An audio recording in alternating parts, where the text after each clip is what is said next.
जय बाबा नीम करौली महाराज जी। राम राम भक्तों। आज के इस आधुनिक युग में व्यक्ति बहुत परेशान रहता है और बहुत सी समस्याएं मनुष्य को घेरे रहती हैं जो उसके मन को विचलित कर देती हैं। लेकिन क्या हो अगर आप श्री महाराज जी की भक्ति करते हैं और महाराज जी के सानिध्य से जुड़े हुए हैं और आपके जीवन पर धन से संबंधित कोई संकट आ जाए, कैसे उससे निजात पाया जाए। चलिए जानते हैं कैसे इस समय से हम बहुत जल्दी छुटकारा पा सकते हैं। महाराज जी से जुड़े हुए हर एक अनन्य भक्त को यह समझना होगा कि जीवन में जो भी परेशानी आ रही है उस परेशानी से महाराज जी आपको पूरी तरह निकाल सकते हैं, क्योंकि महाराज जी अंतर्यामी हैं। महाराज जी आपके हृदय की एक एक बात जानते हैं कि कब कौन से मनुष्य को किस सीमा में कितना प्रतिशत में कोई वस्तु प्रदान करनी है। आज इस बात को थोड़ी क्रूरता से समझने का प्रयास करेंगे। देखिए, आज इस आधुनिक युग में हम वास करते हैं। लोग विभिन्न कार्य क्षेत्रों से जुड़े हुए हैं और विभिन्न कार्य क्षेत्र होने के चलते हर व्यक्ति के धन की जो परिस्थिति है वह एक दूसरे से बहुत भिन्न है। लेकिन ऐसा सभी के जीवन में होता है कि कभी न कभी किसी प्रकार आर्थिक स्थिति में उतार चढ़ाव चलते रहते हैं। लेकिन यदि हम महाराज जी से जुड़े हुए हैं तो क्या हम महाराज जी से धन से संबंधित परेशानी के विषय में बात करें या नहीं करें, और महाराज जी इस विषय में कैसे हमारी सहायता करते हैं, आज हम इसी विषय में बात करेंगे। देखिए, जब जीवन में थोड़ा सा कठिन समय आता है, निश्चित तौर पर आर्थिक परेशानियों से हम जूझ रहे होते हैं, तब भी हमें यह बात बिल्कुल नहीं भूलनी चाहिए कि हम महाराज जी के सानिध्य से जुड़े हुए हैं, क्योंकि जितना ज्यादा गहराई से आप इस बात को अपने हृदय में बिठा लेंगे उतनी जल्दी आप हर प्रकार की परेशानियों से बाहर निकलने में सक्षम होंगे। धन से संबंधित जब भी हमें परेशानी आती है, निसंदेह हमें अपनी प्रार्थनाओं में कमी नहीं आने देनी है। और एक बात मैं आपको बताना चाहूंगी कि भले ही आप थोड़ा ईश्वर का सुमिरन तब कर सकते हैं जब आपका अच्छा समय चल रहा हो। वैसे तो हर व्यक्ति को हर परिस्थिति में ईश्वर का ध्यान करते रहना चाहिए, लेकिन अवश्य मैं ये कहना चाहूंगी, अपने अनुभव से जब जीवन में थोड़ा कठिन समय आ जाए तो अपनी प्रार्थनाओं की संख्या बढ़ा दीजिए। मैं समझ सकती हूँ उस समय हम दुखी होते हैं, कुछ समझ नहीं आता, मगर विश्वास करिए, आप मन मार के ही सही ईश्वर के आगे, बाबा के आगे प्रार्थना करके तो देखिए। प्रार्थनाओं को बढ़ाने से आपको क्या लाभ मिलेगा आप सोच भी नहीं सकते। सबसे पहले ये बात जान लीजिए, महाराज जी से जुड़े हुए हर एक भक्त को मैं ये बात बताना चाहूंगी कि जब भी आप प्रार्थना करते हैं तब कहीं ना कहीं हृदय से आप उस ईश्वर से, अपने बाबा से जुड़ने लगते हैं। आपके विश्वास में वृद्धि होने लगेगी और जितना ज्यादा आपका विश्वास अटल होगा, गहरा होगा, उतनी जल्दी आपके जीवन में परिवर्तन आना शुरू हो जाएंगे। अब ये परिवर्तन आएगा कैसे? क्या महाराज जी हमारी प्रार्थनाएं सुनेंगे?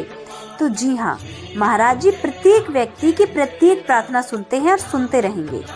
मैं एक बात आपको बताना चाहूंगी कि जब आप बाबा जी की छवि, चित्र या विग्रह के आगे अपनी कोई भी परेशानी या प्रार्थना करता है तो वह बाबा जी पूर्णतः सुनते हैं। और महाराज जी ने स्वयं कहा है कि जब भी कोई व्यक्ति हमारी छवि, चित्र या विग्रह के सामने आ जाता है तो हमें दिखने लगता है।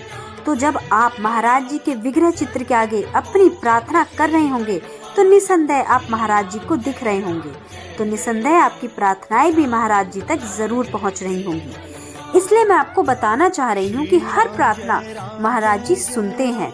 आपके द्वारा की गई प्रार्थना किस रूप में आपके जीवन में प्रवेश करेंगी बताना थोड़ा मुश्किल होगा, क्योंकि यहाँ पर हमारी किसी भी प्रकार से कोई सामर्थ्य नहीं है कि हमारे द्वारा की गई प्रार्थनाओं को हम अपने स्वरूप में प्राप्त कर सकें या ये प्रार्थना फलीभूत हो, हमारे अनुसार हो, क्योंकि महाराज जी हमसे ज्यादा बेहतर हमारे जीवन के विषय में जानते हैं, किस व्यक्ति को किस रूप में, किस सीमा में क्या देना है। और जब हमारे सारे कार्य अच्छे से हो रहे होते हैं, परिश्रम भी पूरी तरह से कर रहे हैं और अपने कार्य पर भी ईमानदार हैं और कभी किसी का बुरा नहीं सोचते, इसके बावजूद भी जीवन थोड़ा प्रतिकूल समय आ जाए तो वहाँ पर आपको संयम व समझदारी का परिचय देना होगा। मैंने अपने जीवन में किसी भी प्रकार से अपने कार्यों में चूक नहीं की, तो उसके फलस्वरूप मुझे जो ये प्रतिकूल समय मिल रहा है उसमें मैं अपना हृदय क्यों खराब करूं, जबकि मैंने कोई गलती नहीं की। जब हम अच्छा करने के बावजूद उसका फल अच्छा नहीं प्राप्त कर रहे हैं,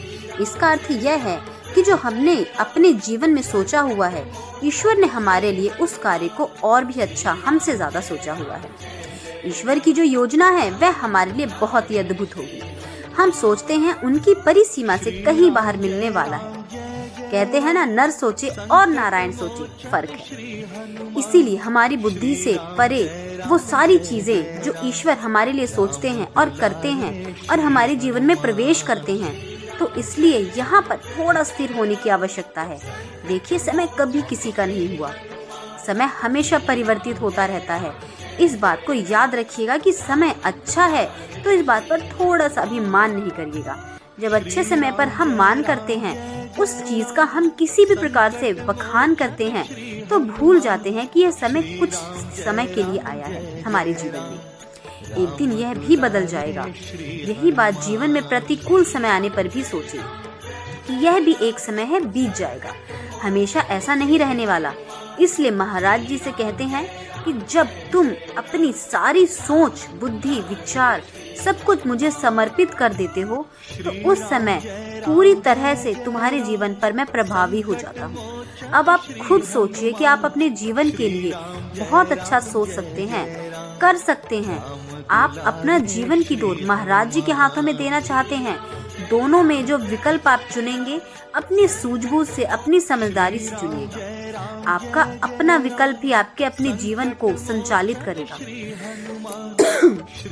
अंत में बस यही कहूंगी, आप अर्जुन तो बनिए, कृष्ण बनने के लिए बाबा तैयार बैठे हैं। जय बाबा नीम करौली महाराज जी। राम राम, जय हनुमान।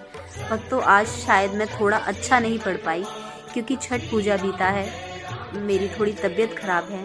छठ पूजा बहुत पावन पर्व है, थोड़ा उनमें नियम ज़्यादा होते हैं, तो थोड़ा सा मेरी तबीयत शुष्क है, तो क्षमा कीजिएगा और बाबा के इस बहुत अद्भुत विचारों को ग्रहण कीजिएगा। जय नीम करौली बाबा।